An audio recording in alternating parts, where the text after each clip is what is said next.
Show me the money.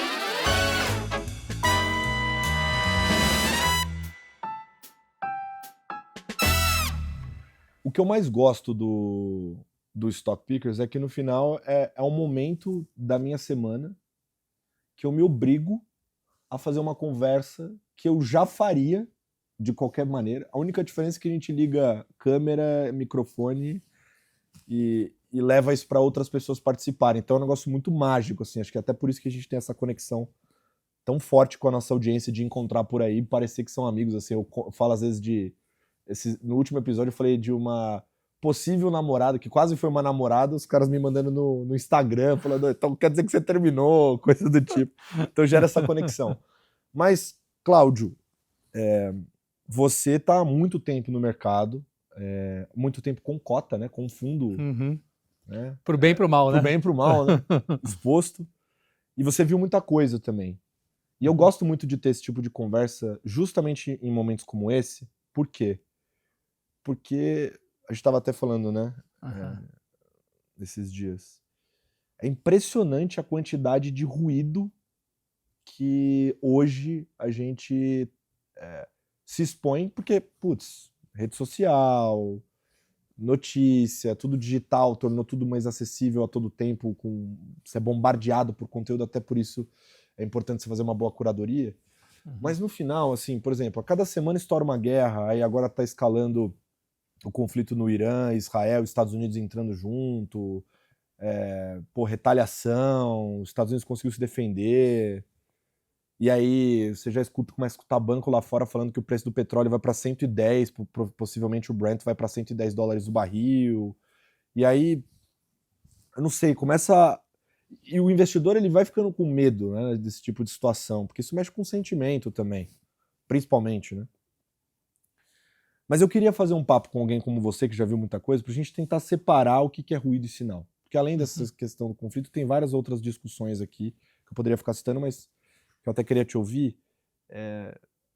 O que na agenda hoje você olha e você fala, não, isso aqui é ruído, e isso aqui é realmente importante para o horizonte, sei lá, de investimento em 10 anos.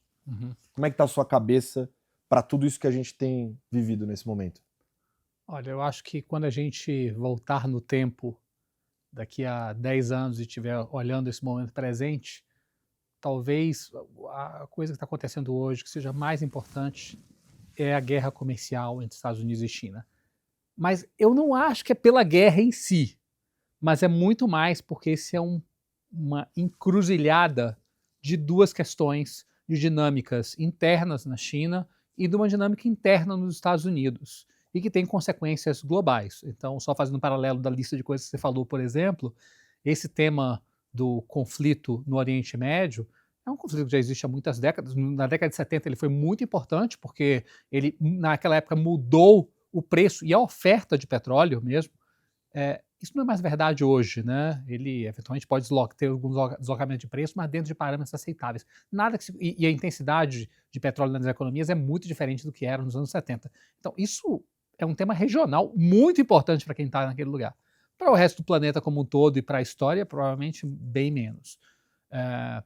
Então, voltando ao nosso tema da encruzilhada, né?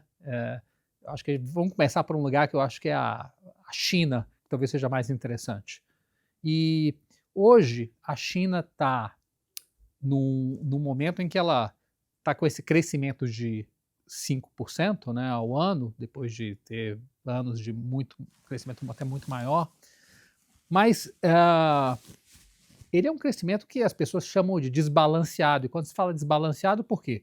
Porque a China tem, nessa composição de PIB, 40% é investimento, 40% apenas é o consumo privado.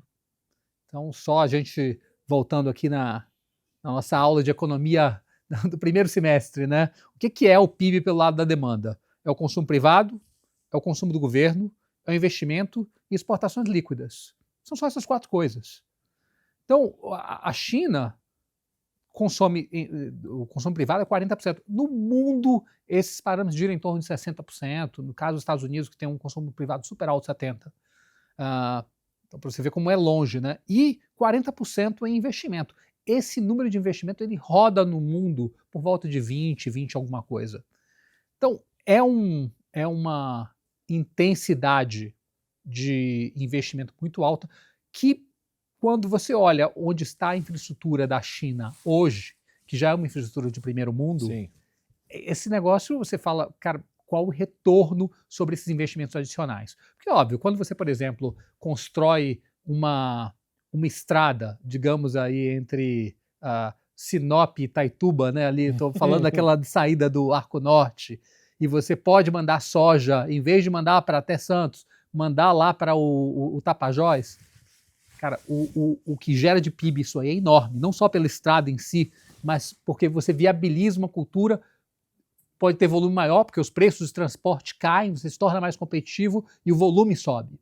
Quando você coloca a quarta faixa na estrada, o efeito, o impacto é muito menor. Marginal, né? Então, a situação em termos de infraestrutura da China, a China investiu muito em infraestrutura e hoje ela tem uma infraestrutura enorme. É como um paralelo com o que aconteceu no Japão do passado. E no Japão, apesar dos números não serem exatamente iguais a esse, mas o Japão, quando você vai nos anos 70, ele tinha uma taxa de consumo privado que era na casa dos 45%, hoje está em 60%.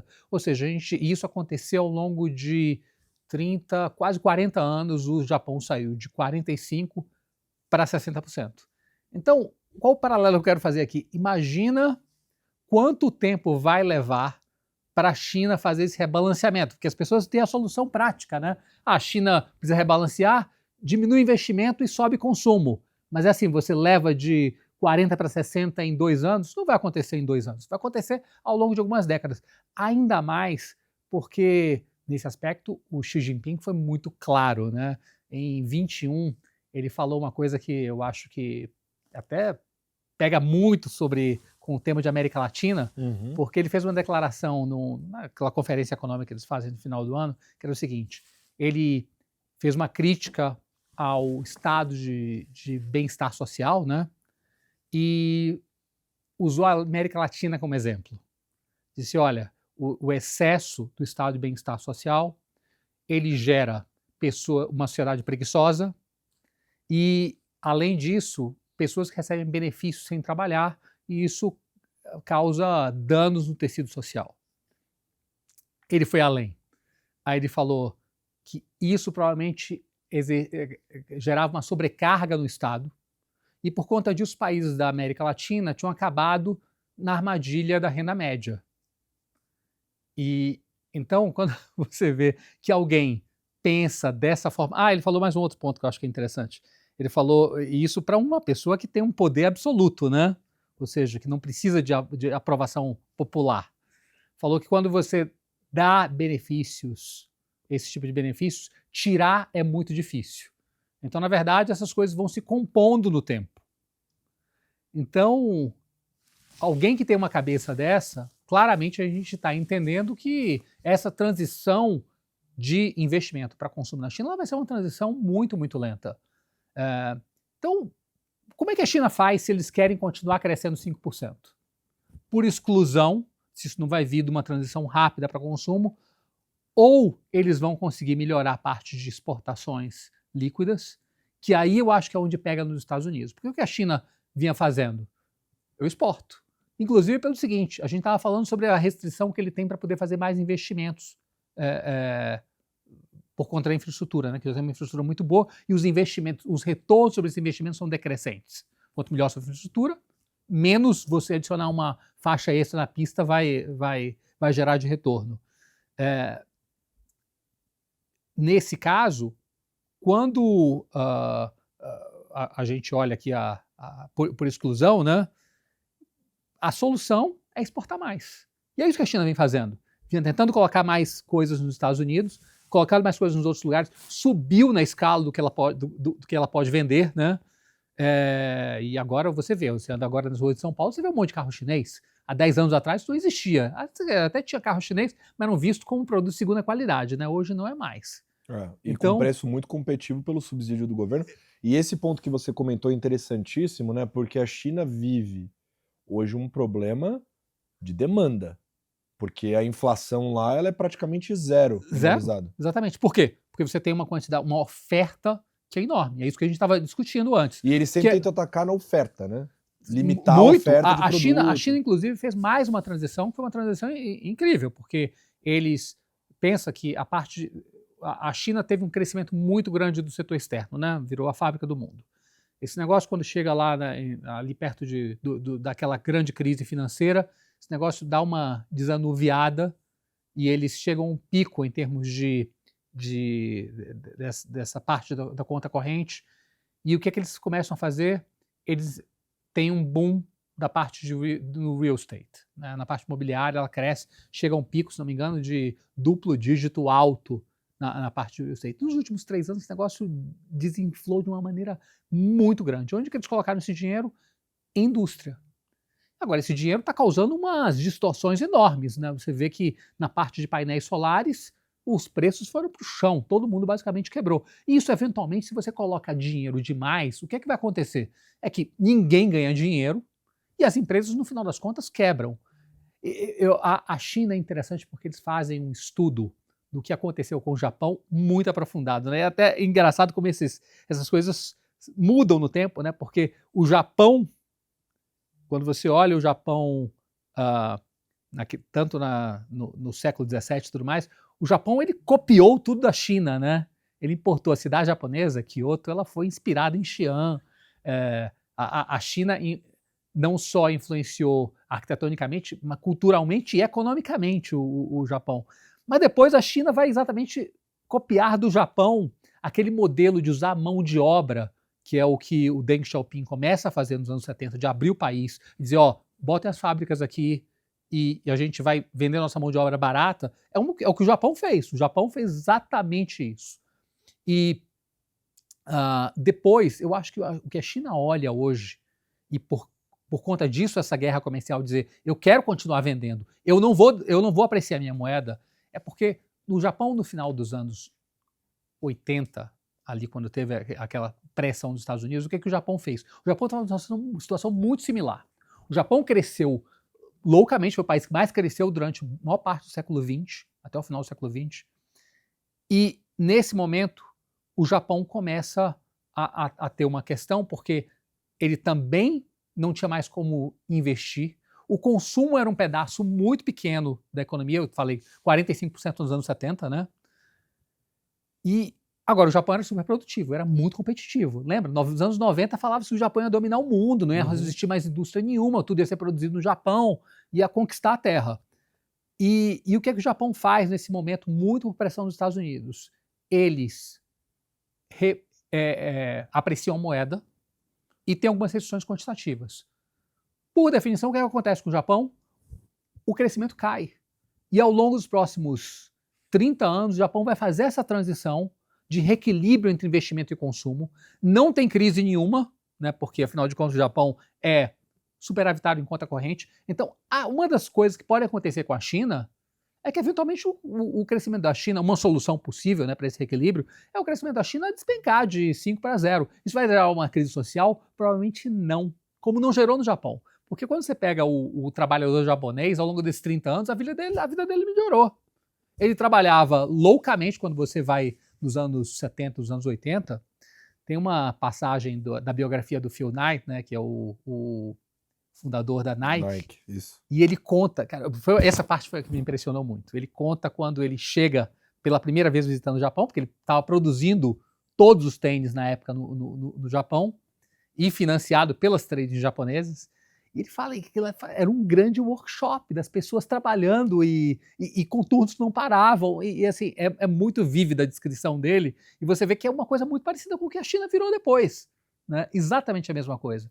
Então, o que eu, resumindo esse negócio todo, o que foi a solução do Japão? A solução do Japão foi decrescer, diminuir muito o crescimento, não tem nenhuma crise.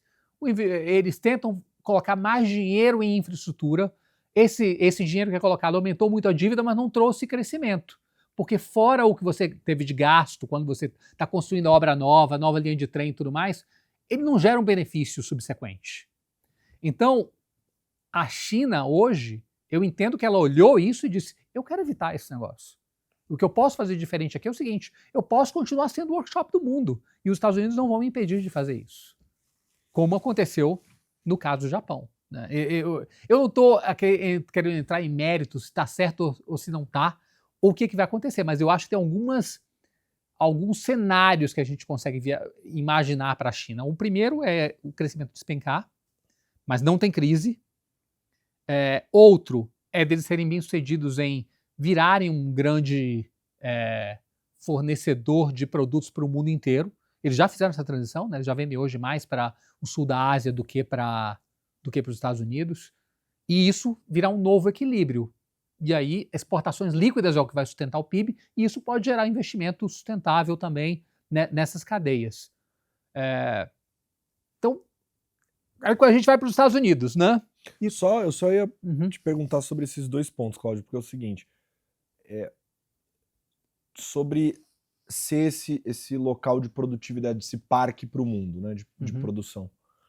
O que me parece, e você me corrija se eu estiver errado, o que me parece é que a China, ela saiu do jogo de fabricar bonequinho do Power Ranger, caneta, esse tipo de coisa, e foi para um jogo de fabricar tecnologia de segunda linha, digamos assim, que é carro, placa solar, etc., de maneira competitiva, derrubando um pouco aquela visão que você falou sobre ter uma qualidade menor. E aí ela começa a competir com a Alemanha, com países europeus que fabricam esse tipo de tecnologia, né? Agora, em simultâneo, tem essa questão da inteligência artificial, que daí já é uma agenda geopolítica, porque isso não apenas... não existe impacto apenas do ponto de vista econômico. É claro que existe um impacto geopolítico. Que é uma agenda que hoje é muito lastreada nos Estados Unidos, né? Especialmente, posso citar aqui um monte de exemplo, mas você tem o ChatGPT, você tem a NVIDIA, né? Mas ao mesmo tempo você tem a TSMC em Taiwan, que tá lá do lado, sempre com aquela história que se um dia a China vai tomar ou não. Como é que você vê esse movimento da China, que eu acho que a partir do momento que começa a entrar nessa zona de conflito comercial com a Europa e principalmente com os Estados Unidos, se isso não muda um pouco a relação da guerra, que é exatamente o ponto que você falou que é estrutural? Cara, assim... Bom, a minha impressão é que a Europa, de certa forma, nesse mundo aqui é a Veneza depois que os otomanos tomaram Constantinopla. Ou seja, não é um lugar irrelevante, é um lugar importante, é um lugar que continuou fazendo negócios e tudo mais, mas a grande ação no mundo estava em outro lugar, né? Então, acho que o mundo a Europa está vivendo um declínio relativo, que é uma coisa super importante, assim. Eu acho que isso não afetou ainda a parte da ciência, mas o declínio relativo econômico e a quantidade de horas que as pessoas trabalham é uma coisa... haja produtividade para poder compensar, né? Então, eu acho que vários países da Europa, talvez até, a gente pode falar da França, que seja um caso mais emblemático, lembram muito o que aconteceu na Argentina entre 1930 e 1980, né? A minha impressão é que essa mudança de patamar do que a China conseguiu conquistar não é uma história tão diferente assim do que aconteceu no Japão, né? O Japão fez exatamente o mesmo progresso em termos de conseguir, a partir de indústrias mais simples, e ganhando sofisticação. Assim como o Japão, a China também fez isso com política industrial. Então, eu acho que a grande questão que tem no mundo hoje é, cara, será que a gente deveria fazer política industrial? Você vê os próprios Estados Unidos, durante o período Biden, né, tentando voltar, querendo fazer política industrial de novo. Até que não o é uma Trump, coisa... de uma certa forma. Exatamente, que foi uma coisa que, recapitulando, o consenso de Washington falava, não faça política industrial, deixe que o mercado faça isso por você. O próprio mercado vai orientar como alocar esses recursos. Então, eu não tenho uma convicção absoluta sobre isso. Eu acho que eu tenho alguns fatores aqui, mais pergunta do que respostas. Eu quando tive no Vietnã já há muitos anos atrás, uma coisa que me impressionou muito é que às vezes você pensava, cara, como é que os empresários e tudo mais, como é que as pessoas olham esse tema do Estado ser tão dirigido e tudo mais. E é interessante porque eu tive com várias pessoas de negócio lá e a forma como eles reagiam é dizendo, cara, esse modelo é muito bom, porque quando a gente chega à conclusão de que a direção é essa, você tem alguém coordenando e coloca todos os esforços ali. Cara, eu fiquei pensando, isso é pro bem e pro mal, né? Porque também você coloca todos os esforços, mas quando você está indo na direção errada, você vai com tudo na direção errada. Então, eu creio que o que a China conseguiu fazer até hoje, a China não inventou o ChatGPT, por exemplo. E provavelmente, no modelo da forma como eles funcionam, inclusive em relação às indústrias de venture e tudo mais, nunca o faria. Porque não teria capital para poder fazer coisas que são moonshots. Mas em aperfeiçoar coisas que já existem, os caras são incríveis. Né? Incríveis porque tem uma quantidade muito grande de trabalho e tem uma quantidade muito grande de mão de obra. Porque a quantidade de engenheiros que eles produzem hoje é completamente, sei lá, 4 ou 5 vezes mais do que os Estados Unidos inteiro.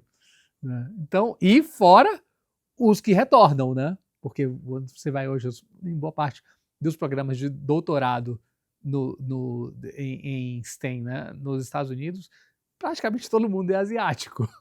Uhum. Ou indiano. Sim. Então, assim,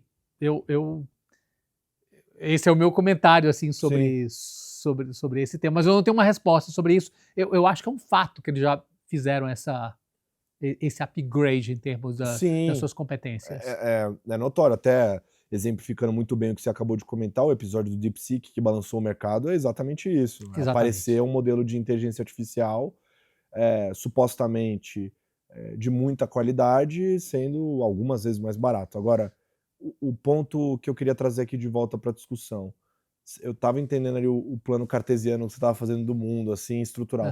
Você entrar no ponto dos Estados Unidos. Até por isso que eu te perguntei do posicionamento da China, para entender até como é que... Então, vamos para esse ponto agora. Como é que os Estados Unidos entram nessa história? Cara, os Estados Unidos é interessante porque os Estados Unidos têm o desequilíbrio oposto. E é interessante como o Trump, apesar de ser uma coisa que às vezes para a gente, pelo menos para mim, né, parece uma figura caótica e tudo mais, cara, quando a gente vai olhar, é incrível o número de pontos e de mudanças muito fundamentais na política que ele trouxe, né?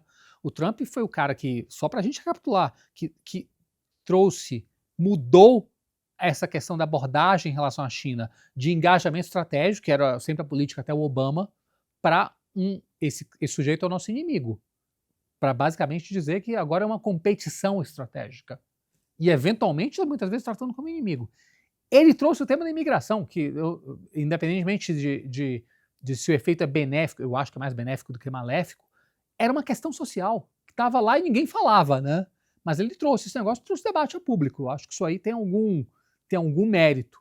E o terceiro é uma coisa mais recente, eu não sei se você chegou a ver um comentário recente que ele fez quando teve toda essa bagunça sobre as tarifas.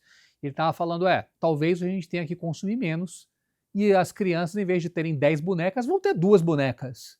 Cara, isso para um americano, que é uma sociedade muito consumista, essa é uma frase muito corajosa, eu diria quase suicida. Mas quando você vai ver os números, os Estados Unidos têm um problema de consumo, sim.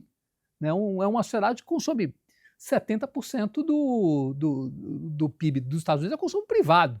Aí você soma isso aí a parte do consumo do consumo governamental. O investimento é pequeno, né? A parte do déficit de conta corrente é uma conta corrente enorme, é estrutural. Agora, como é que resolve isso? Ninguém parece querer ceder, porque os americanos, assim como os franceses não querem abrir mão de privilégio, não querem parar de consumir, óbvio. E o governo também não está indo na direção de reduzir consumo de governo. Pelo contrário, esse último orçamento vai na direção oposta. Qual a solução que o Trump propôs?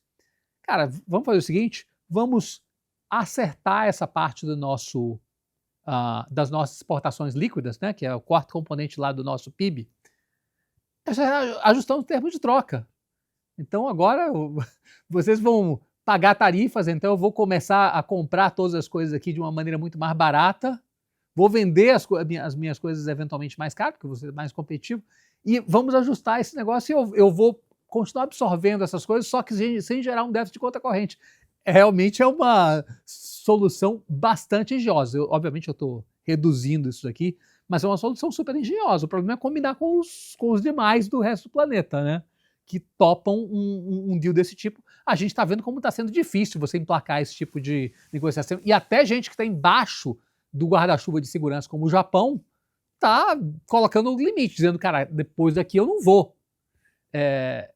Eu creio que essa questão de como se reequilibra o lado americano é uma questão muito interessante, porque até aqui a gente tinha um equilíbrio que era relativamente estável, apesar de nos extremos, né? Ou seja, a gente, até esse grande confronto, o que é que existia? Os Estados Unidos consumiam muito, a China produzia muito, porque quando você pega os fluxos totais, os Estados Unidos são os grandes importadores do mundo, é o grande déficit de conta corrente do mundo, e a China, mais alguns outros países, é o grande superávit de conta corrente, superávit comercial contra o resto do mundo, né?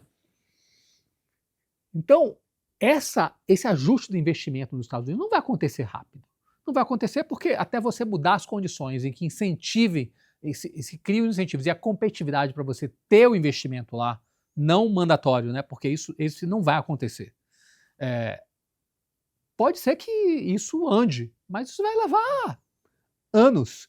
E não é só uma questão de dinheiro, é uma questão de ter as competências também. Você vê quando o próprio Tim Cook falou que não tinha fábrica de iPhone nos Estados Unidos, não é só uma questão de fazer a fábrica, do custo ser maior, é que não tem as pessoas para poder fazer aquela montagem no padrão que você precisa. Não existe isso, não tem como fazer. Essa foi a declaração dele, né? Então, esse ajuste entre investimento e consumo nos Estados Unidos, ele é um ajuste difícil de acontecer rapidamente. Então, para os Estados Unidos continuarem crescendo, né, nos seus 3%, que foi onde eles estiveram crescendo nos últimos anos, de uma maneira sustentável, ou você continua dando incentivos ao consumo, e a gente vê que nos últimos anos, né, os Estados Unidos teve 15 anos fenomenais.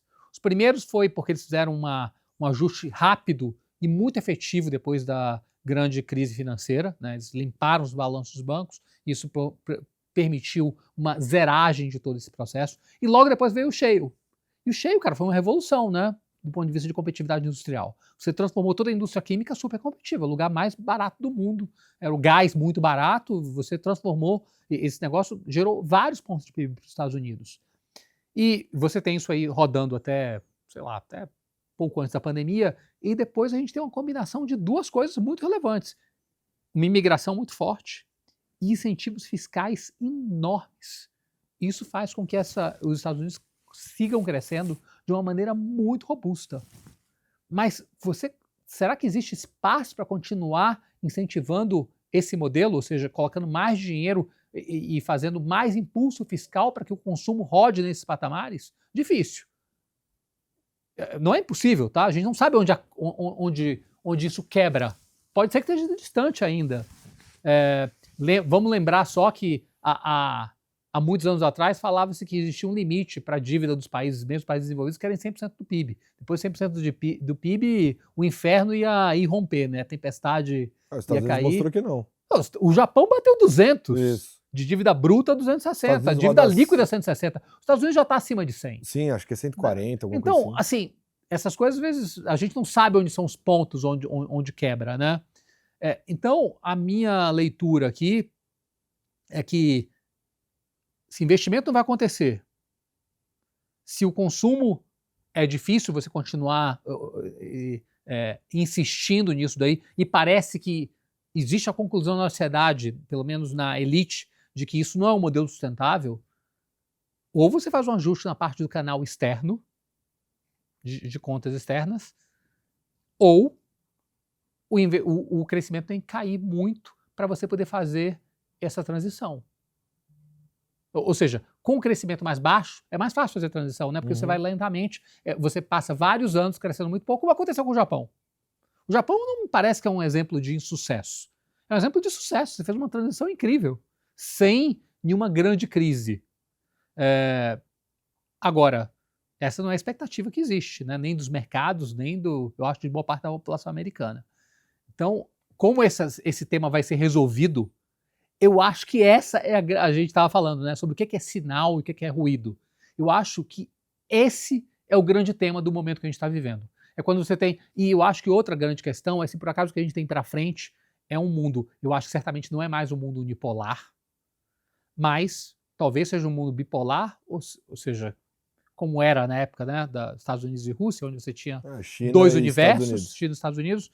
Eu não sei se a gente está indo por aí, tá? Ou é um mundo multipolar, como é o que a gente tinha, por exemplo, no início do século XX, onde você tinha na Europa várias potências. Você tinha a Alemanha, era um país em ascensão, com uma economia muito forte. Você tinha a Inglaterra, era um país que tinha a marinha, né, que tinha todas as rotas de comércio do mundo. E você tinha a França também, que era um país muito rico e... ou seja, e nesse momento já tem os Estados Unidos já emergindo como uma economia que, a partir lá, desde a Revolução, começa a rodar de uma maneira muito, muito forte. Afinal de contas, eles tinham toda a produção de algodão, começavam a produzir tecidos e era uma economia que estava se mostrando muito competitiva já. Então, você tinha um mundo multipolar. Eu acho que as consequências são distintas. Eu estou mais nessa. Eu acho que a maior probabilidade é que seja esse o caminho. Agora, essas são as questões mais importantes. De resto, eu acho que as guerras que a gente vê hoje, eu acho que são guerras muito importantes para realidades regionais, né? A guerra do Oriente Médio. E eventualmente podem fazer algum preço no curto prazo. É de curto prazo, mas não é sobre o que a gente vai ler daqui a 20 anos. O que a gente vai ler daqui a 20... Hoje, o que a gente olha para trás e a gente diz que foi super importante? Cara, foi super importante quando apareceu a internet, foi super importante a emergência do iPhone, que mudou, né?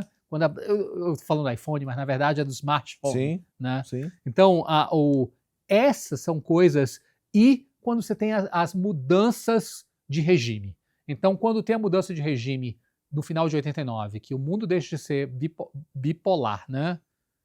Para ser um mundo unipolar, essa é uma mudança gigante que vai afetar todo mundo. Porque você entra em anos da Pax Romana, né? A Pax Romana, ela leva a eficiência, porque você pode comerciar e fazer negócio em qualquer lugar.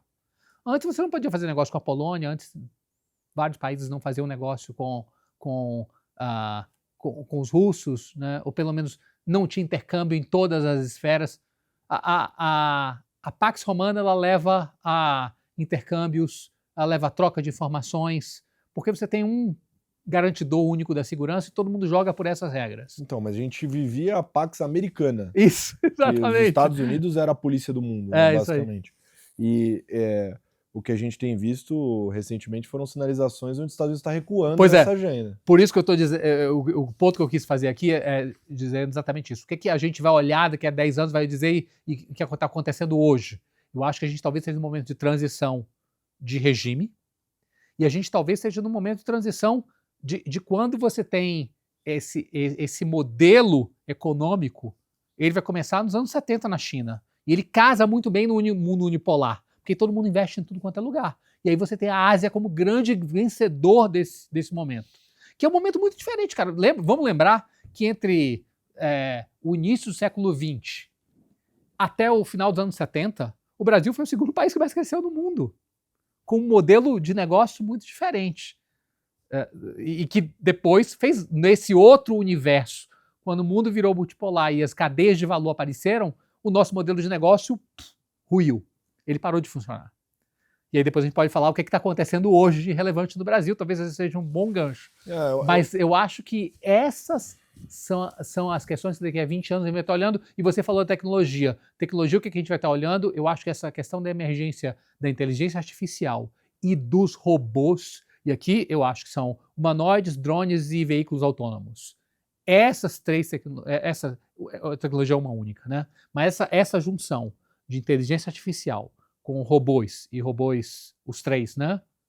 Eu acho que esse é um negócio que a gente vai olhar daqui a 20 anos e vai dizer, caramba, esse negócio foi tão transformador quanto a internet, foi tão transformador quanto o smartphone.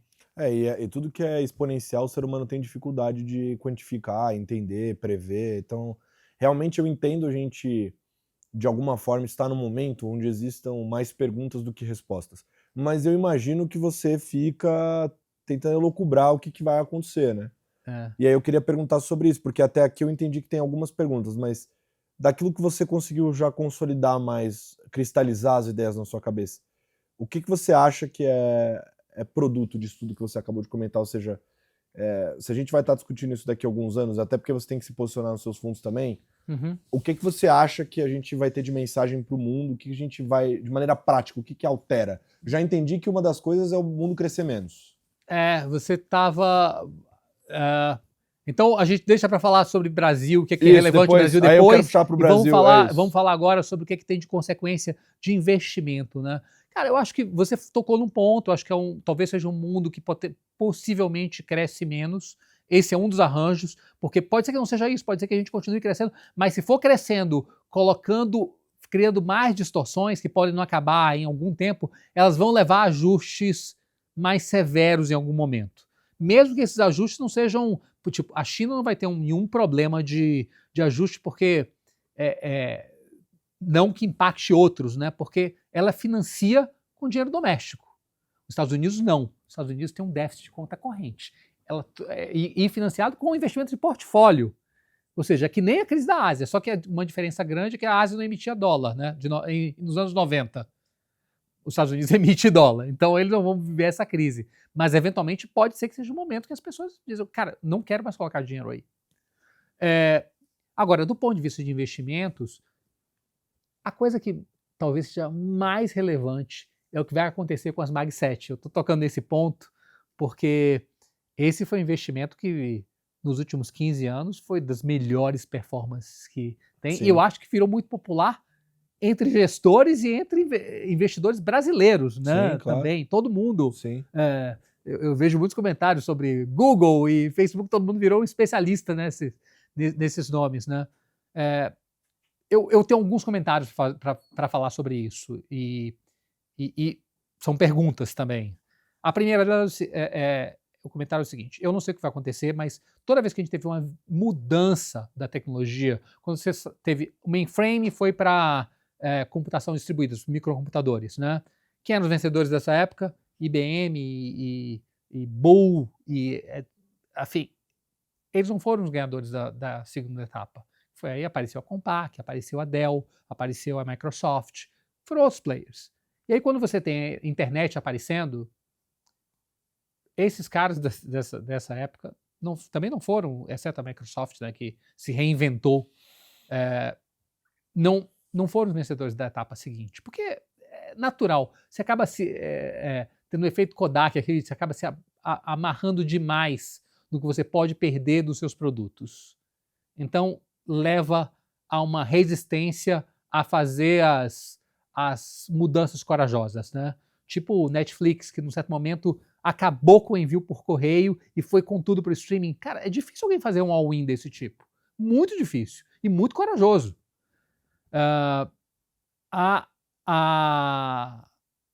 Então, esse eu acho que é a primeira questão. Se a gente está no momento de virada, que a inteligência artificial coloca uma nova camada em cima da internet, se por acaso os vencedores vão ser os mesmos. E aí, um segundo ponto é o seguinte: eu acho que a gente teve, durante a época da internet, um outro efeito que combinou com esse, que não existiu nos anteriores, que é o fato de que boa parte dos negócios que deram certo e que foram muito relevantes nesse universo da internet foram negócios onde você tinha efeitos de rede. O que é um efeito de rede? É toda vez que você tem alguma coisa em que ter um outro consumidor aumenta a utilidade do primeiro consumidor. Ou seja, se eventualmente eu tenho Instagram, o fato de você também ter Instagram aumenta o valor do Instagram para mim. Cara, esse negócio é basicamente o santo graal do investimento, né? Você está falando porque ele leva a monopólios, situações onde o vencedor leva tudo ou leva a maior parte. Então, cara, monopólio é tudo que o investidor procura.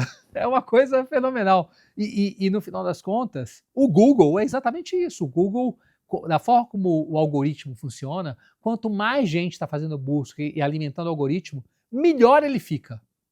Então, ele tem um efeito natural de que ele acaba se diferenciando, trazendo mais gente. A meta, então, nem se fala, né? A meta, quanto mais gente a gente tem pendurada na meta, mais valor ela tem. Então, e a Amazon, acho que também conseguiu se transformar no lugar num grande marketplace, né? E me parece que não é óbvio que no momento nessa época de inteligência artificial a gente vai ter negócios onde efeitos de rede sejam preponderantes. Eu não tenho certeza a respeito disso, tá? Eu estou só constatando o que eu vejo. Apareceu os modelos fundacionais, o ChatGPT, enfim, e logo na sequência apareceram outros, e apareceram modelos especialistas, e aparentemente, não existe nenhuma grande vantagem de você ter modelos maiores ou que você consiga criar um flywheel onde você melhora cada vez mais. Afinal de contas, eles vão todos beber e pesquisar, né, nas mesmas fontes. Então, você eventualmente consegue ter vários modelos concorrendo entre si. E isso não leva a um ambiente de super lucros, onde as empresas podem valer como o que valeram na época da internet. Essa é a primeira questão. E a parte toda de robôs, que a gente estava falando, né? Isso é a parte de inteligência artificial. A parte toda de robôs, eventualmente humanoides ou não, drones e veículos autônomos, cara, isso no final das contas são bens industriais. Alguém precisa fabricar e fazer. Em geral, em tudo que tem hardware, é difícil você ver um efeito de rede, porque ele depende de manufatura. A Tesla, por exemplo, obviamente não tem efeito de rede nenhum. E mais, são negócios em geral que são muito mais capital intensivos do que os negócios da época da internet. Então, são modelos diferentes que não necessariamente vão conduzir a empresas que sejam tão dominantes e empresas que tenham essa capacidade de ter o domínio e a centralidade de lucros que as empresas da era da internet tiveram. Então, eu não tenho resposta para isso ainda, acho que ainda está muito cedo. Claramente, quando você olha o mercado de venture, tem muita gente pagando valor alto até, por exemplo,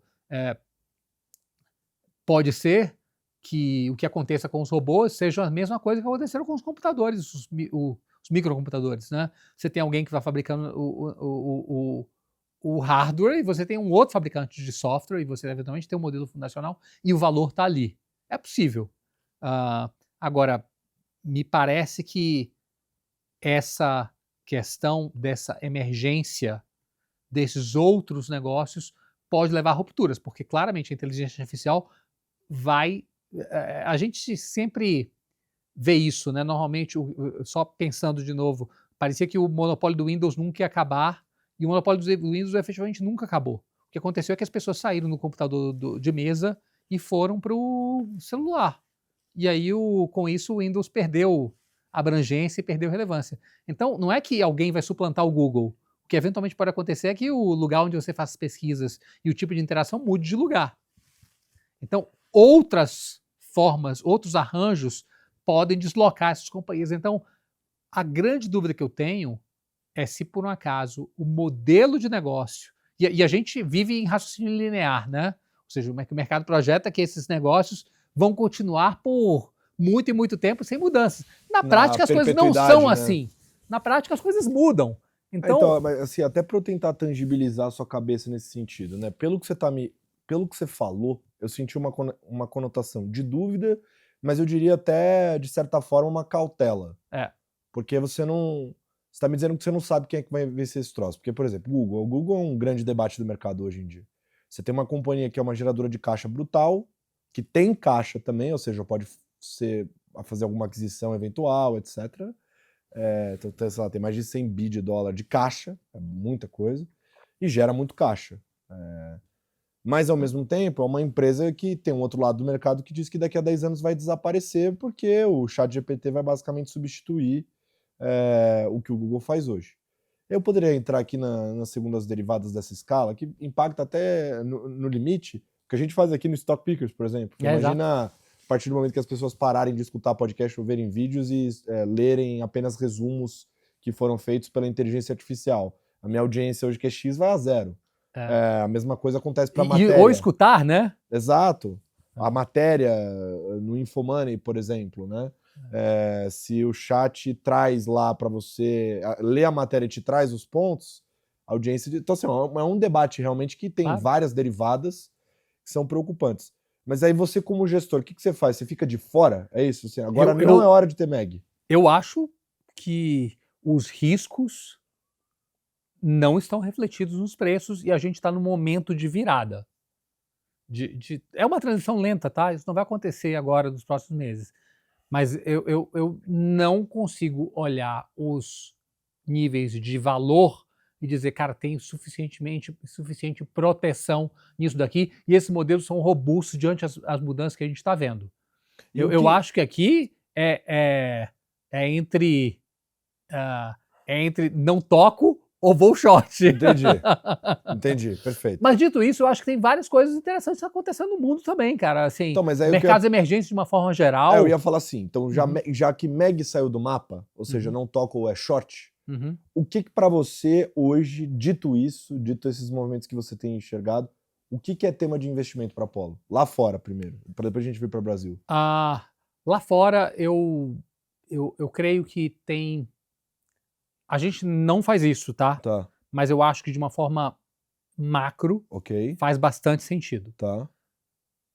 Teve uma coisa que foi muito relevante que aconteceu no mundo, e acho que não sei nem se esse processo já se exauriu, acho que talvez continue, que é essa migração para a gestão passiva.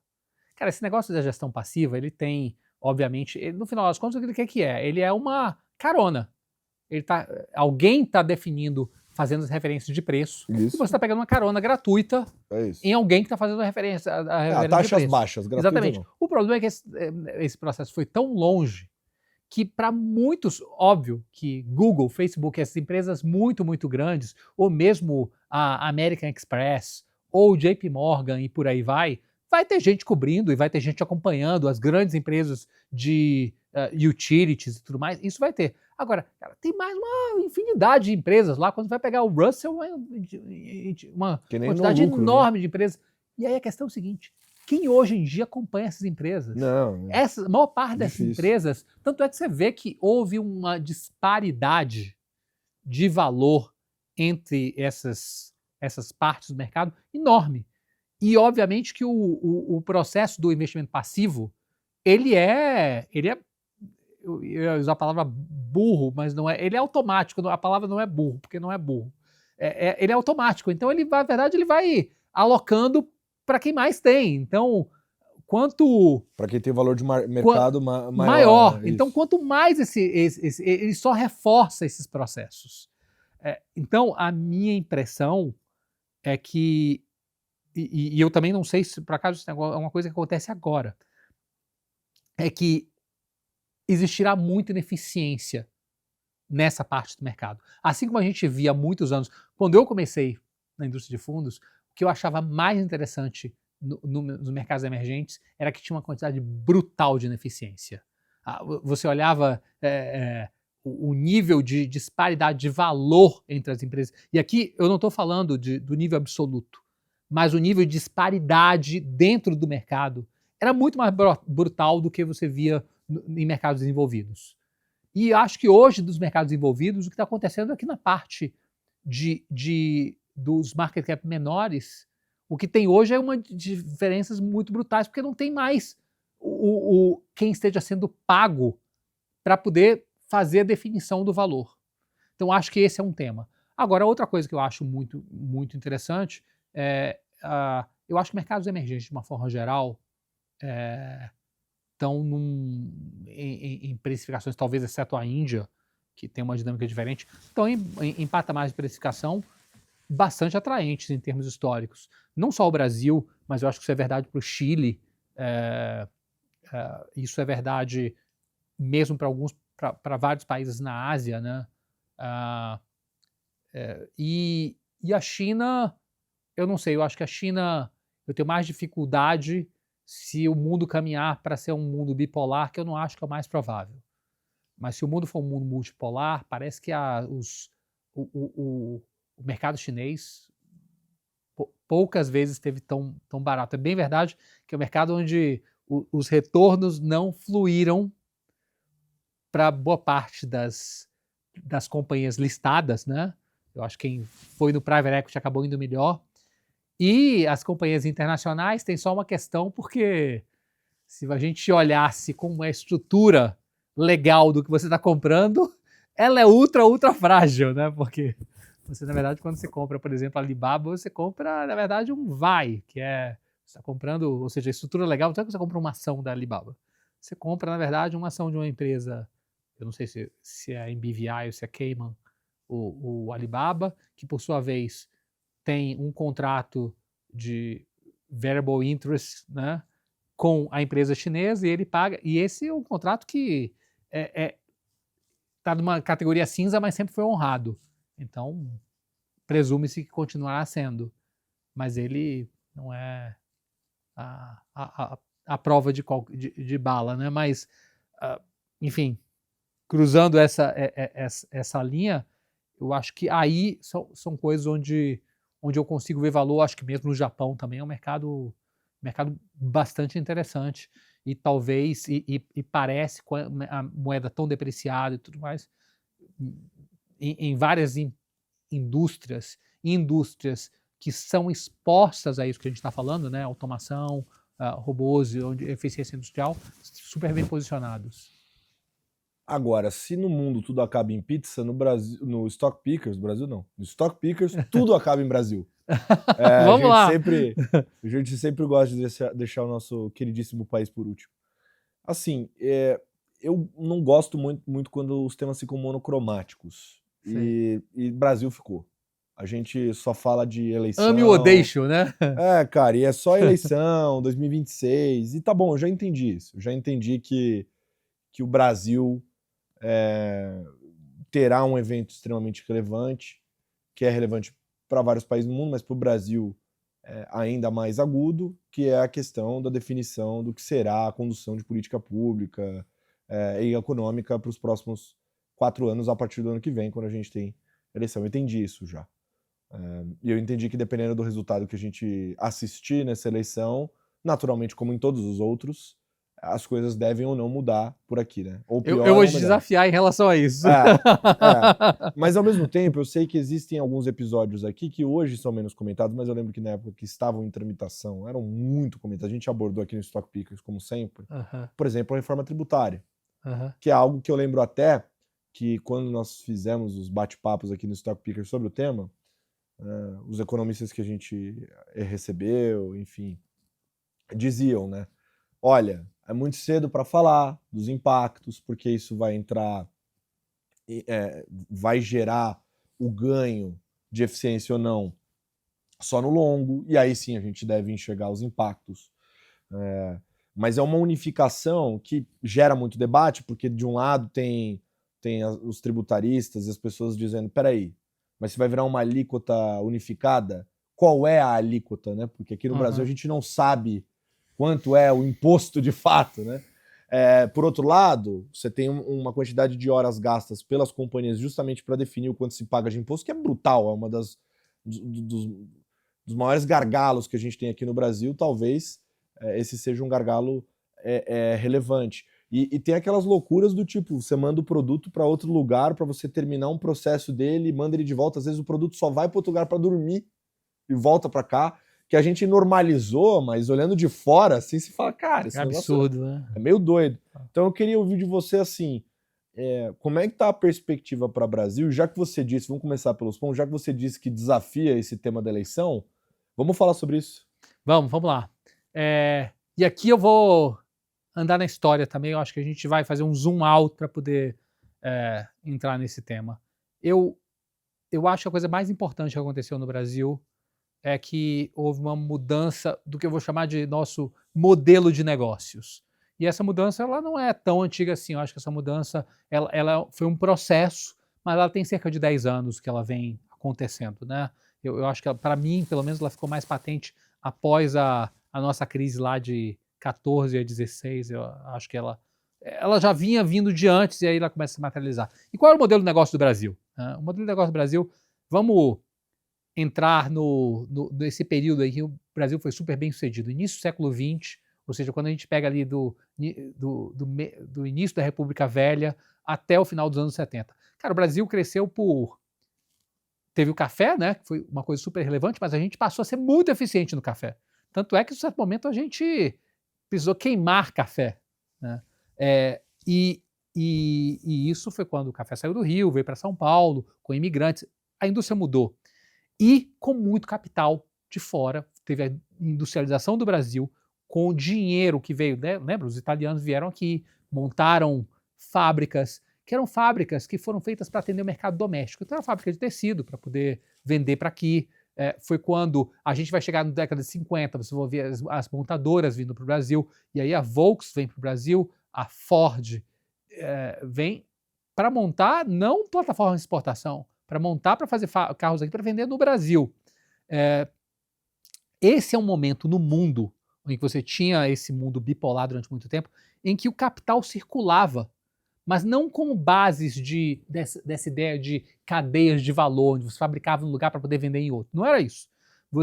O capital viajava para poder estar fazendo capacidade fabril e bens para vender nos próprios mercados. O Brasil surfou muito bem essa onda.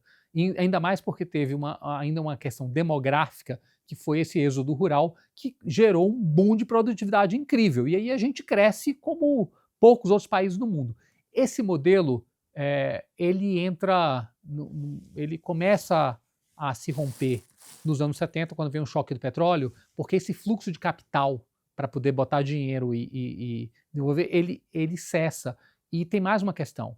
Lembre-se que essa indústria toda veio para cá para poder explorar o mercado interno, mas, cara, o Brasil não tinha uma capacidade de gerar fluxos para poder pagar os dividendos e fazer as remessas para fora para alimentar. Então era uma pirâmide, o dinheiro que vinha pagava o dinheiro que sai, mas chega uma hora que os fluxos escasseiam, você começa a ter esses problemas muito cíclicos.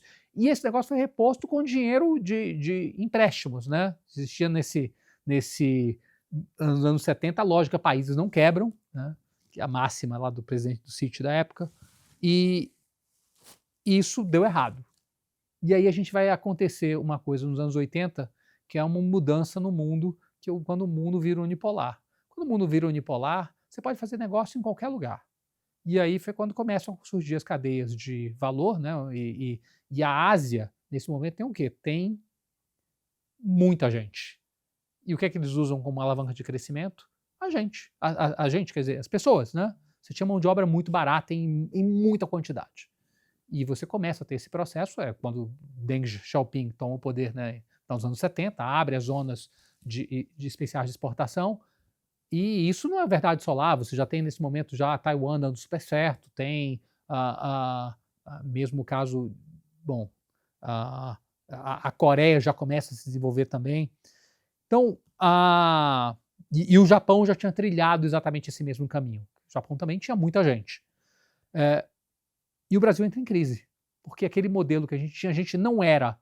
O Brasil exportava bens industriais, onde ele não era competitivo em nada, porque os custos eram relativamente elevados, e a gente exportava de bens agrícolas café e açúcar, que não eram os maiores tickets do planeta, né? Os grandes potes de valor. Esse modelo, eu acho que quando a gente olha, eu olho para trás e penso no Brasil, final dos anos 80, 90, com a situação que existia do ponto de vista de zero competitividade e uma demanda social muito grande. Lembra-se, ocorreu a democratização, existia um clamor e uma vontade política de se dar, de reequilibrar a renda, né?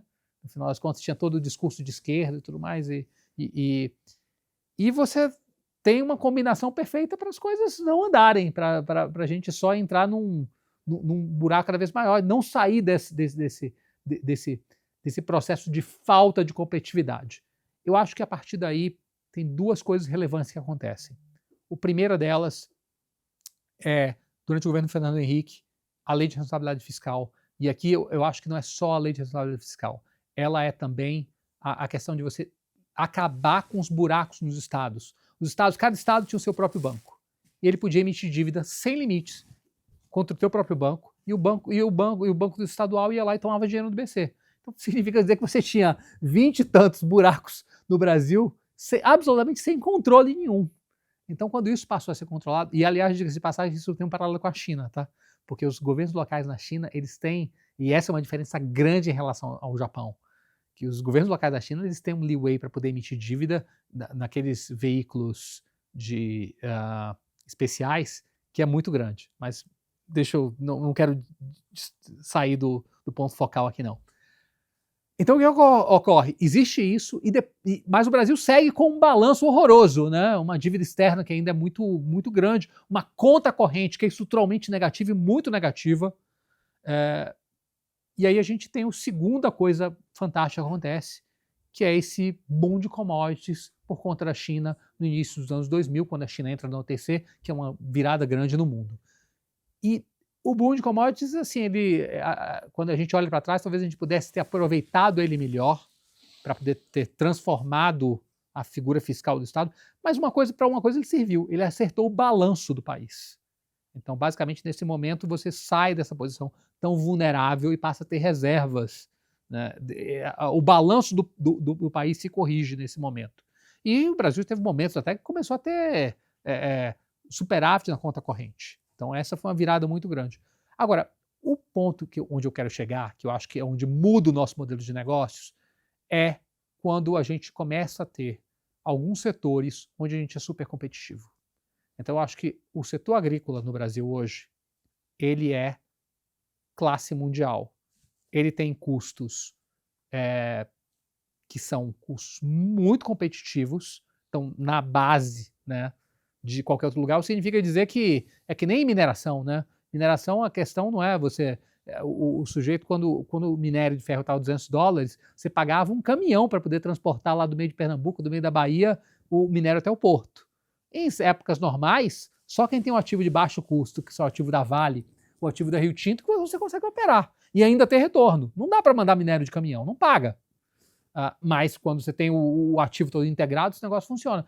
Então, a infraestrutura que foi construída, vamos voltar 30 anos atrás, os nossos portos, Santos, tinham o custo de operação que era o mais alto do mundo, né? O mais caro. A gente não tinha saída pelo Arco Norte. Então, e só para a gente recapitular também, a BRF, o que é hoje a BRF, né, na época Perdigão, fez uma coisa genial.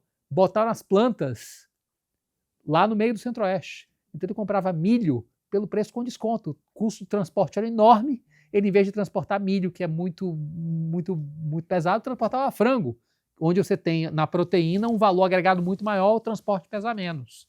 Ele era super competitivo, porque estava comprando milho barato. Uhum. Agora, os custos caem de transporte e ficam muito mais competitivos e você consegue, ao longo do tempo, o Brasil hoje produz 360 milhões de toneladas de grãos e em 15 anos a gente mais que dobrou a quantidade total de grãos. Disso aí, 2/3 foi aumento de área plantada e 1/3 foi aumento de produtividade. Quando você ajusta a produtividade em termos de por pessoa, né, pela mão de obra, esse aumento é maior ainda. Então, são números que não são triviais. Você teve efetivamente, a gente fala o Brasil não tem produtividade, o Brasil teve um ganho de produtividade muito substancial no setor que passou a ser uma âncora em termos de gerar receitas, gerar moeda para a gente poder cobrir o problema do Brasil, porque o Brasil segue um país subinvestido. Se é um país subinvestido, significa dizer que você não tem oferta. Toda vez que a demanda começa a aquecer, e por que a gente teve tantos voos de galinha lá no passado? O país é um país subinvestido. Você tem um problema de conta corrente. Toda vez que a economia começa a aquecer, como é que você corrige se você não tem oferta para poder suprir a demanda? Você equilibra isso com a importação. Quando a importação começava a entrar, distorce a conta corrente, dispara o dólar, isso gera um efeito imediato na inflação, e quando gera o efeito da inflação, você precisa subir juros e precisa desaquecer a demanda para poder corrigir a conta corrente. Mesmo porque, como a gente tinha um balanço ruim em dívidas, significa dizer que as dívidas ficavam impagáveis também. Então, esse foi a razão pela qual a gente teve, entre os anos 80 até o início dos anos 2000, uma sequência de voos de galinha. Eu entendo que esse ciclo muito ruim, ele mudou a partir do momento em que você teve um setor onde a gente é competitivo mundialmente, ele é grande, ele é bem relevante, e juntou-se a isso, né, esse tema do pré-sal, que, cara, isso aí pode-se dizer aqui que foi a mão divina, Deus é brasileiro, não sei se Deus é brasileiro porque a parte agrícola toda foi conquistada, né? Nos Estados Unidos, Deus deu para eles o Mississippi e deu o Rio da Prata na Argentina, onde você chega de navio grande em Rosário, que tem terras férteis em 200 quilômetros em volta e você consegue chegar, não tem problema de transporte, nem de fertilização absurda. Mas, cara, o fato é que teve o pré-sal, e o pré-sal, o Brasil hoje está em 3,5 milhões de produção de líquido, de 1 milhão mais ou menos de equivalente em gás, mas a gente vai chegar em mais de 3 anos, isso aí já está contratado, né, em grosso modo 5 milhões de líquidos e 2 milhões de gás. Isso vai levar o Brasil para um patamar que vai estar abaixo somente dos Estados Unidos, Arábia Saudita e Rússia. Ou seja, é uma produção petrolífera que vai ser muito relevante dentro da nossa economia, né? Por conta disso, eu entendo que a gente tem as condições hoje de não gerar distorções na conta corrente que viabilizem você preencher os gaps de oferta com importação e permitam que a economia possa crescer de uma maneira mais ritmada. Porque a pior coisa que tem é você ter esses sacolejos, esses altos e baixos. As empresas não conseguem se programar. Esse problema do que aconteceu com juros, por exemplo, o dano sobre... A gente vê esse tema pelo ponto de vista de mercado, né? Que você toma o impacto, mas o juro vai de 5 para 15, mas tudo bem, vida que segue.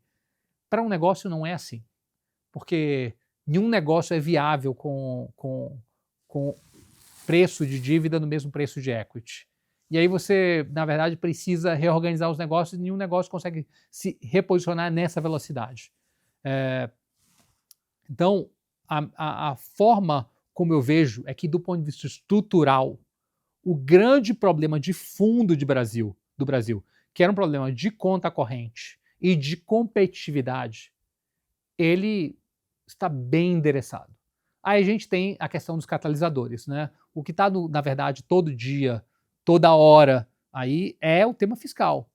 Cara, não é que o tema fiscal não seja importante, ele é importante, mas a comparação que eu faço do tema fiscal é que ele é como uma certo tipo de leucemia. Leucemia é uma coisa grave, né? Sabe, eu estou com leucemia, beleza, mas uma parte da leucemia você não vai morrer disso. Você vai conviver uma doença grave, mas você não morre disso. A crise fiscal não leva ao Brasil a ter uma crise como é que aconteceu aqui nos anos 80, como a crise que aconteceu na Argentina em 19 ou como a crise da Grécia. Essa é uma crise quando você tem dívida em moeda que não é a tua. Aí você tem um problema porque você eventualmente isso vira um default. Quando você tem dívida na sua própria moeda, assim, não existe default porque ele é uma solução subótima. Assim, realmente é uma estupidez grotesca ir para o default. Quando se fala em default, ele acontece de uma outra forma. Ele vai virar o aumento de impostos, e o aumento de impostos, ele pode ser um aumento em si, ou pode ser a economia crescendo e o impostos, em termos absolutos, ele sobe porque a economia cresceu. Então, uma saída indolor, digamos assim.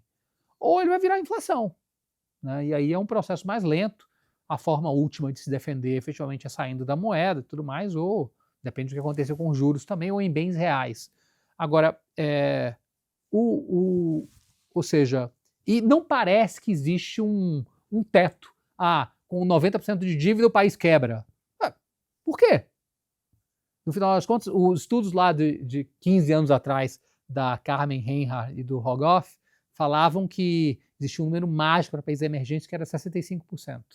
Cara, hoje em dia tem um monte de país aí, o Brasil está com 80%. Na verdade, na pandemia falava-se que a gente ia chegar a 100% em 21%. Né? E aí ia seguindo lá, sei lá, até 110%, alguma coisa assim. Mas você tem vários outros países. A Colômbia está em 65%, a China tem então nem se fala, é mais de 100%. Mas você vê, a Índia tem uma dívida exatamente do mesmo tamanho do Brasil. É que ela cresce a 5%, 6% ao ano. Mas a África do Sul, se você somar a dívida da SCOM, né, da empresa de eletricidade, que é uma empresa estatal, que tem dívida relevante, ela vai até tipo 70% também. Então, eu acredito o seguinte, que esses são grandes catalisadores, porque não para as coisas andarem, não basta só que você tenha todos esses pedaços no seu lugar. É que nem quando você tem uma quantidade enorme, se essa sala tivesse cheia de TNT aqui, mas você não tem nenhuma fagulha, isso não explode. Ele vai ficar aí mais 100 anos, inerte. Se você tem uma fagulha, aí sim, aí você tem um cabum daqueles muito grandes. Então, eu entendo que a gente vai precisar sim de catalisadores que possam levar a uma história construtiva, né, um ciclo virtuoso em que você possa trazer esses juros para patamares razoáveis. E aqui é uma questão basicamente de confiabilidade, porque quando você pega a história do que está acontecendo com a inflação no Brasil e olha os últimos 8 anos, ela é muito parecida com o que aconteceu com a inflação, em termos nominais, com o que aconteceu com a inflação no Chile. Hoje, a inflação do Brasil é uma inflação... Cara, a Colômbia está passando por temas fiscais muito mais delicados que o do Brasil, né? E eu diria que, inclusive, semana passada, eles suspenderam a regra fiscal. O juro lá está 9,5%. E a inflação está, grosso modo, a 5% também, né? Então, mas aí eu tenho uma dúvida, que é a seguinte. Eu entendi os pontos que você colocou, mas ao mesmo tempo me vem à mente o seguinte: em períodos normais, vou colocar entre várias aspas, porque chamar qualquer coisa de normal já está errado por conceito, mas em períodos normais, digamos assim, a Colômbia, o Chile, o México vão ter um juro de 4,6. O Brasil, nesse mesmo momento, vai ter um juro de 8%, 9%.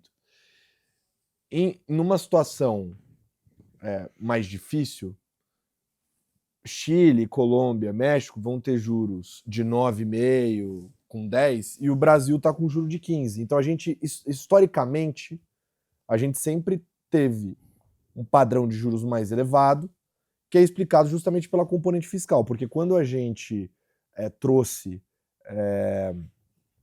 algum nível de... Especialmente, na verdade, quando a gente implementa o teto de gastos, o Brasil viveu um período ali onde o juro começou a ir para uma normalidade, que é esse 5 aí. Não aquele 2 que a gente viu na pandemia, porque tem outras explicações para esse juro. Mas a gente desceu para esse padrão, né? Então, a nossa política fiscal, que sempre costuma estar num ambiente expansionista, embora, entendi, tá cheio de TNT, você precisa de uma fagulha para estourar. Então não estourou. É um problema que a gente convive com ele. O mundo convive com esse problema. Os Estados Unidos está com uma discussão fiscal extrema. A gente discutiu ano passado debt ceiling. Então é uma discussão que está super em voga. Agora, fato é, o Brasil, com uma política fiscal que sempre está pisando no acelerador, precisa pisar no freio na política monetária e trabalhar com taxas de juros mais elevadas. E isso é uma combinação que não é positiva. Eu estou tentando entender assim, e como é que você muda isso sem mudar a política econômica, entende?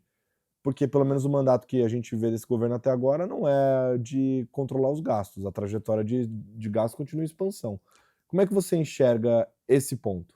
Cara, eu acho que isso aqui é uma questão, às vezes, que tem a ver muito com... passa por credibilidade. Ok. Porque eu discordo do que você falou, de que a nossa taxa tem que ser estruturalmente mais alta. Porque vários desses países já tiveram taxas muito mais altas no passado. E elas caíram. E eu acho que tem algumas coisas que é muito interessante, porque se lê os jornais aqui, muitas pessoas falam coisas sobre o Brasil que são jabuticabas, né? E é interessante que as mesmas pessoas escrevem sobre as mesmas coisas nos outros países e falam de outras realidades. A gente tem uma realidade paralela. Por exemplo, essa discussão aqui sobre a taxa de juro neutro no Brasil. O que é a taxa de juro neutro? A taxa que equilibra a oferta e a demanda no longo prazo, né? A taxa real, ela não é observável, mas a gente consegue inferir. Cara, a taxa de juro neutro deveria falar com o teu PIB potencial. Porque o PIB potencial é o seguinte, vamos fazer um exemplo que é muito fácil de entender. Você pega um país que tem uma demografia horrorosa, tipo o Japão, né? As oportunidades porque exatamente a população decresce, o que é que acontece? O PIB potencial tem que ser baixo, né? Porque é menos gente, as oportunidades de investimento não são tão atraentes. Então, com esse e tem excesso de poupança. Com isso, significa dizer que a taxa que equilibra a oferta e a demanda, ela é próxima desse potencial. Você não vai ter... Se por acaso a economia não cresce muito, se eu vou tomar dinheiro emprestado a uma taxa muito, muito alta, isso não vai fazer o menor sentido. Os empreendedores, que são quem tomam esse dinheiro, são as pessoas que demandam dinheiro, a taxa de equilíbrio ela não é uma taxa muito alta. Por isso, em quase todo mundo, quase todos os lugares, isso está na literatura também, a taxa do PIB potencial, ele fala. Ou seja, você não pode ter um PIB potencial de 1 e ter uma taxa neutra de 5. Isso não faz sentido. No Brasil, é essa. Essa é a realidade. Muita gente entende que a taxa do PIB potencial do Brasil é 1 e a taxa neutra é 4, 5. Isso não faz sentido. Eu acho que essa é a primeira observação. A segunda observação é o seguinte. É interessante a gente notar como a política monetária ela opera. Porque a política monetária ela não é linear. Linear no seguinte sentido. Se você... por exemplo, se a taxa neutra é 2 e eventualmente você está aplicando um excesso de taxa de 2, e vamos supor que ela é 2 porque boa parte dos negócios fala para a sua demanda de equilíbrio, para eles ficarem de pé, para fazer sentido investir em 2. Então, se isso aqui for uma distribuição normal, à medida que você vai chegando para 4, 5, você vai estar querendo matar os negócios que são os negócios do outro mundo, né? São os negócios tipo Facebook, que são negócios que têm um retorno sobre capital empregado maravilhoso. O grosso dos negócios não está aí. Ele está mais próximo da taxa neutra. Por isso ela é a taxa neutra. Agora, a administração da política monetária é que nem tratamento de câncer. Porque o que você está fazendo? Você está fazendo a quimioterapia, qual é a mágica? Você precisa matar as células cancerosas, células malignas, mas precisa deixar vivas as células que estão bem. Se você vai lá e coloca uma superdose, você mata as células malignas, mata as células boas também e mata o paciente. Então, quando você aplica a política monetária, o que você quer? Você quer diminuir a demanda, mas não matar a oferta. Esse é o equilíbrio ideal. Se desse para poder separar, você desaquece a demanda na medida do necessário e mantém a oferta viva. O problema é o seguinte, é que a demanda, tem certas demandas que são inelásticas. Se o juro tiver 40, você vai continuar pegando sua poupança, indo lá comprar seu jantar. Você parar de comer. Sim, que é o componente da inflação, então, normalmente que não é responsível. Tem uma parte que é absolutamente irrelevante em relação aos juros. Você tem uma demanda que é uma demanda basal. Nenhuma taxa política monetária vai afetar sobre isso aí, mas ela vai afetar a oferta sim. Então o que acontece? Qual é o meu ponto aqui?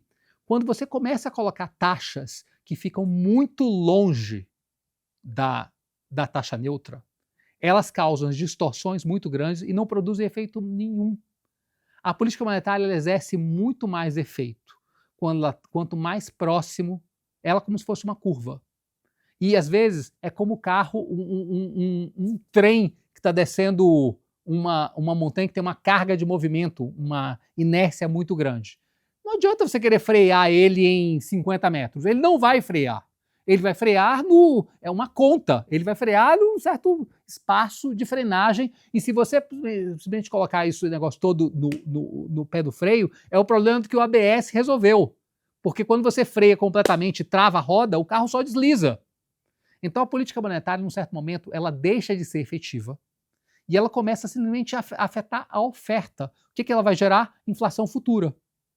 Então eu acho que a gente viveu durante muito tempo sobre uma dinâmica, uma lógica que acaba sendo muito deletéria, e o Brasil, acho que no mundo, é o único que aplica isso. Porque nem a Turquia, quando a Turquia hoje em dia tem uma disfunção muito grande, uma política monetária que está sendo apertada, mas em termos reais ela nem é tão apertada quanto a do Brasil. né, quando você considera a incerteza, porque lá a inflação Mas- está rodando a 35. Mas pelo que você está falando, Cláudio, parece que é como se a gente estivesse errando na política monetária. Eu acho que a gente está errando. Você acha que a gente está errando? Eu Você acho acha que a o gente Banco está errando, Central- mas não é. A discussão aqui não é sobre é que nem aquela história do médico que chega e. Não é a discussão do 0,25. É o médico chega e fala: pô, então, eu acertei tudo, fiz a cirurgia no teu pé, ele agora corrigi a cartilagem, tirei não sei o que e tudo mais, e você agora está com o pé direito maravilhoso. Aí você fala: médico, cara, mas meu problema era no pé esquerdo. Eu acho que a gente. A questão não é o meio ponto ou ponto 25 e tudo mais. Isso é A marginal. instrumento está no lugar errado. Sim. Ela está sendo inefetiva, a meu ver. E óbvio, você pode dizer, isso aqui vira uma briga porque precisa resolver o fiscal do outro lado. Cara, o Banco do Japão, o BOJ ficou durante anos brigando com o Tesouro, dizendo que o problema é seu quando tinha deflação no Japão. Isso virou um perde-perde. O fato é que a política monetária tem seus limites. E quando ela começa a operar muito longe da taxa neutra, ela não é, a efetividade dela não é linear. Porque senão a gente leva então a taxa de juros a 20, está 15, por que não bota 20 então? Que ela vai ser muito mais efetiva, né? Assim, então, mas eu não quero nem entrar, eu acho que isso aqui é um outro tema que talvez seja muito interessante também, mas o fato é, a atuação dela, a efetividade dela não é linear. Então, quando você começa a operar muito longe da taxa neutra, ela tem o mesmo efeito que um remédio de câncer em que você dá uma superdosagem. Você vai causar um dano muito maior do que às vezes você só tem que, no tratamento, né, se dispor a deixar esse tratamento rolar durante mais tempo e trazendo a contagem de células para o número adequado num tempo que faz sentido. Agora, eu nem lembro, porque a gente começou a conversar e a gente acabou divagando isso daí. Quem está falando das coisas relevantes estão acontecendo no Brasil. Só para amarrar, acho que eu entendi da não linearidade da política monetária. Acho que tem vários episódios que mostram isso. Um muito bom que a gente viveu recentemente foram as taxas basais da economia em patamares nominais e reais negativos.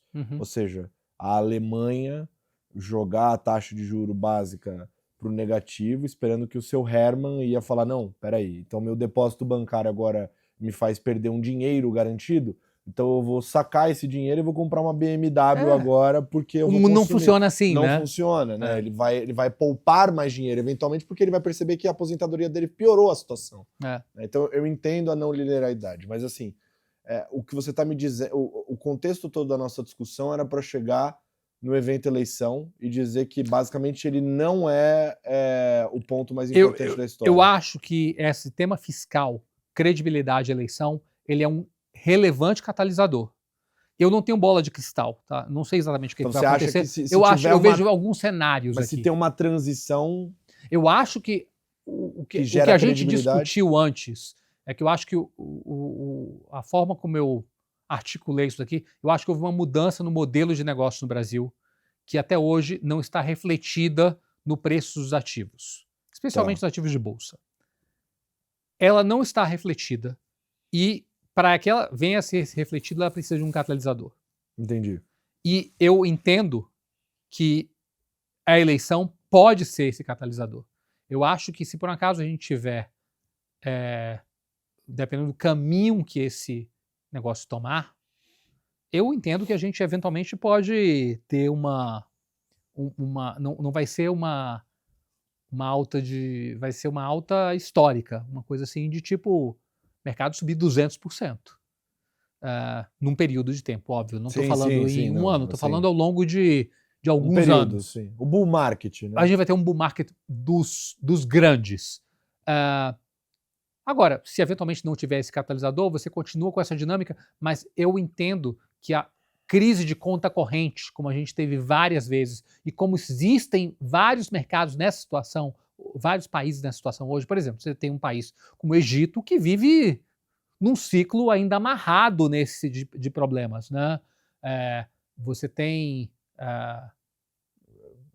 países que enfim, como por exemplo, eu acho que é por outros motivos, tá? Mas o México, é interessante que o México também tem um modelo de negócio que é muito semelhante ao da Europa Oriental, né? Mas olha que interessante, o México tem esse NAFTA e depois o USMCA, né? Por agora mais de 25 anos, né? 30 anos praticamente, que é o mesmo período também que a Europa Oriental se integrou com a Europa. Você pega um país como a Polônia, cresceu em média 5% durante 30 anos, cara, é uma coisa impressionante. Tornou-se um país rico, Uhum. né? E isso vale para alguns outros países ali como o mesmo modelo. Eles basicamente viraram centros de produção da Europa. Então, é indústria, é um modelo igual ao México. Cara, mas o México não cresceu na mesma intensidade. O México cresceu, tipo, que nem Brasil. Eu acho que o México tem outras questões. Tem um nível de informalidade muito grande. Agora teve toda essa questão da parte legal, que eu acho que tem riscos substanciais. Hoje a gente entende quem está do outro lado do balcão, que é a Cláudia Sheinbaum, Uhum. mas ninguém sabe quem vai estar do próximo sexênio, né? Então, o que eu quis dizer é que eu acho que as questões estruturais do Brasil foram resolvidas. E quando você olha essa simetria entre o que eu tenho para perder se der errado, se esse catalisador não aparecer, e o que eu tenho para ganhar, eu acho que a gente está num momento muito assimétrico. E diga-se de passagem o seguinte, essa questão é interessante. Mas é a maior assimetria que você já viu na carreira? É a maior assimetria que eu já vi na carreira. Em relação ao Brasil, é a maior Sim, assimetria que eu já Brasil. vi na carreira. Em relação a outros, não, eu já vi assimetrias muito grandes. Acho que a Ou seja, você Argentina, acha que tem pouco a Argentina pra 2 anos perder? atrás, tinha uma assimetria das mais bizarras que eu já vi. Sim, Isso se corrigiu, né? Mas os ativos lá multiplicaram por 10. sim. Então, agora,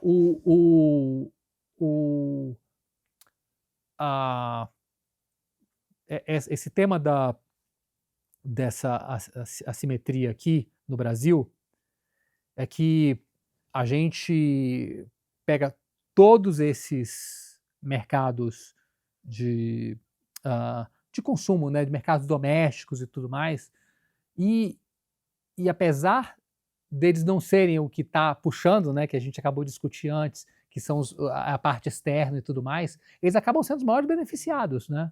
Porque isso aí virar renda, isso aí virar... O que a gente tem hoje está sendo perpetuado nesse raciocínio linear, né? Essa taxa de real em todo o fluxo de 8% real, 9% real. Hoje você desconta. Se a gente for falar de nomes específicos, você pega todo o setor de shopping centers, Multiplan, Iguatemi, Allos. Cara, essas empresas têm yields específicos, você está comprando yield de longo prazo em modelos relativamente robustos. Eu acho que shopping centers no Brasil e alguns outros países também são diferentes do que foi feito nos Estados Unidos. Aprendemos com o que foi feito nos Estados Unidos, né? Com o que aconteceu lá. Você trava em yields reais de tipo 2 dígitos. É uma coisa absurda. Me parece que é uma atratividade muito grande. Você pega várias das empresas de energia elétrica, você tem também um nível de assimetria muito grande pelo mesmo efeito, né? A gente mesmo, nós tínhamos uma posição muito grande nesse primeiro semestre, era uma das nossas maiores posições em Serena, que acabou tendo uma oferta. A parte do varejo, cara, até o varejo alimentar, que nunca teve grande distorção. No ano passado, você vê onde Carrefour e Açaí, que são negócios que têm pouca ciclicalidade. As pessoas precisam continuar comprando comida. O modelo já é um modelo vencedor, né? O do atacarejo, já tem um volume enorme. Eu acho natural que o Carrefour fez uma transação para eles fenomenal, né? Assim, compraram por um preço que não existe. Quando a gente vê lá atrás que o Carrefour aqui tinha um prêmio em relação ao Carrefour na França, então, assim, não é à toa que tiveram essas ofertas. Eu acho que a gente vê muitas... O açaí, por exemplo, ele subiu, sei lá, 50%, 60% já no ano, mas quando você olha em qualquer métrica, segue barato. Tem muito, eu acho que no varejo tem que separar só o que são as histórias onde você tem histórias de reestruturação, porque a estrutura de capital de alguma forma estava errada, das histórias que você tem de deslocamento mesmo. Onde você tem histórias de deslocamento, me parece que esse upside, downside ficou muito, muito assimétrico. E Né? aí, Então, se der errado, se por acaso a gente não tiver esses catalisadores, eu acho que o que tem para se perder a partir daqui, dado que eu não consigo enxergar uma grande crise de conta corrente, é pouco. E eu queria só fazer um outro ponto. assim, mas só para eu tangibilizar, eu entendi que, então, a sua leitura sobre ser um catalisador quer dizer que se acontecer uma transição, ele vai escancarar esses problemas do Brasil estruturais que foram endereçados, na sua opinião. Essas melhorias, né? Isso. Acrescido de uma melhoria das companhias que versus o preço tem um potencial. E o juro, né? Que é o juro. Assim, o juro é o que justifica boa parte dos modelos. Por que não é que o preço está errado, cara? Quando, por exemplo, você pega, vou dar o exemplo da Argentina, né? Porque talvez seja fácil. Hoje você pega uma empresa como tipo uma Eneva da Argentina, a Pampa. A Pampa hoje está a 70 e poucos dólares, chegou a bater 95 no final do ano passado. Essa empresa estava a 10 dólares durante a crise. Quando estava a 10 dólares, os analistas estavam fazendo a conta do valor alvo, né, da Pampa, era 12, 11, né? Teve uma época que era 8. Assim, o que aconteceu que agora esse negócio está 70 dólares e ele ainda tem a upside? Estrutural. Não, mas a mudança estrutural é menos nos fluxos, é mais na taxa de desconto. Sim. Antes você tinha uma taxa de desconto implícita nos ativos argentinos, que era de 20 e tantos por cento. Sim. Óbvio, quando você está descontando qualquer coisa a 20 e tantos por cento, especialmente se os fluxos estão muito lá na frente, nada vale nada. Eu queria fazer mais um ponto aqui sobre só esse tema do fiscal, que é o seguinte. Cara, eu tendo a acreditar que tudo que está no holofote é onde não vem o problema. Porque, você vê, o estresse que aconteceu no final do ano passado, em novembro, quando teve aquele anúncio, né, que aí juntou o anúncio fiscal com mais a mudança do imposto de renda, da isenção até 5 mil, e causou o estrago que causou, né, porque ia causar um dano fiscal enorme. O Trump, quando anuncia que eventualmente vem as tarifas e o mercado derrete, e ele precisa pegar e dizer, veja bem, vamos reorganizar isso daqui. As coisas que estão lá fortes são assim. Nos anos no Lula 2, as despesas fiscais cresciam a 2 dígitos. Real. Não, 2 dígitos real não, 2 dígitos nominais. Mas real era 5 dígito único alto, tipo 8, 9%, que você vai compondo ao longo do tempo. É um aumento brutal de despesas. Alguém falava nada. Isso estava no jornal, mas o caos estava sendo criado ali. Porque isso vai desaguar o quê? Quando a economia desacelera e não tem mais formalização, aí aparece as pedaladas fiscais, né? Tudo aquilo que atribui-se ao Arno Agostinho ter feito de camuflar as coisas dentro do orçamento, que aparecem em 2014, 2015 e viram impeachment. Então, assim, as coisas vão sendo geradas, né, no escuro. Sim. E essas são as coisas que são realmente perigosas. A história das residências nos Estados Unidos foi se acumulando todos aqueles derivativos enormes, todos aqueles negócios. Se falava alguma coisa. Não pelo contrário, né? Hoje qual é o elefante na sala que ninguém faz? Ninguém fala, não. Eu acho que as coisas até são faladas. É simplesmente que não tem senso de urgência. É a questão nos Estados Unidos desse déficit, dos déficits gêmeos, né? Porque eu acho que o problema é menos o fato do déficit fiscal em si, mas o déficit fiscal combinado com o déficit de conta corrente. São 2 déficits muito, muito relevantes, financiados com dinheiro de portfólio. Cara, é uma combinação que é sujeita a reveses súbitos. Então, assim, eu tendo a entender que não é do lugar onde o holofote está controlado, onde todo mundo está olhando no detalhe, de onde vem um grande problema. Entendi. O grande problema vem de onde a gente não tá, do que não está sendo acompanhado. Então, o que eu me pergunto hoje é, o que a gente não está olhando que eventualmente pode ser um grande problema? Entendi. Tá, e aí, beleza, pelo menos assim, o ponto positivo aqui é que eu tô otimista mais ainda depois dessa conversa que você acabou de ter comigo. Eu já estava muito otimista. Aí vamos tentar trazer alguma praticidade para nossa conversa, tangibilizar como é que isso se torna investimento no portfólio da Apollo. Então eu já entendi que varejo alimentício é, por exemplo, um setor que você olha com bons olhos. Que mais você gosta? Eu te falei também, eu acho que os shoppings, tudo onde você compra yield, eu acho que é interessante. E agora, se a gente fosse pensar, eu vou falar de um negócio que não tem nada a ver com isso, é um caso micro, mas eu acho que é uma coisa para prestar atenção, que são as júniores de petróleo no Brasil.